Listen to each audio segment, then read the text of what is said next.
దానికెందుకు అంత అరుస్తున్నావు? ఎగ్జామ్స్ లో పాస్ అయితే గోవా వస్తాని మొక్కుకున్నానే. ఏంది గోవానా?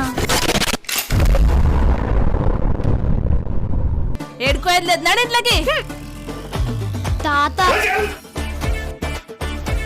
అరే మా ఫ్రెండ్స్ అందరు పోతుండ్రే, ఆ పాస్ పల్లో సాయి కూడా పోతుండు, నేను కూడా పోతా.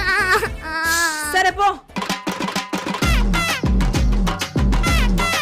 కానీ సాయంత్రం 6 దాకా వచ్చేయి, మళ్ళీ కూరగాయలకు పోవాలా. అది మన దగ్గర అనుకుంటున్నావు మమ్మీ, ఏమో గంటలో పోయి రావాలంట. ఒకసారి పోయి రాపో. ఎప్పుడైనా రూపాయి ఇచ్చినా ఆ బుచ్చగాళ్ళకైతే 10 రూపాయలు ఇస్తావు. మరి ఇంత పిసినారి ఉండద్దు మమ్మీ. ఏంది?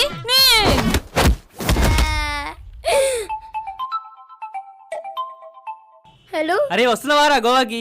అదే ప్లాన్ చేస్తున్నారా? నీ ముఖం చేస్తున్నారా? మీ అమ్మ పళ్ళు దంచి చూడలేదు అనుకున్నావా?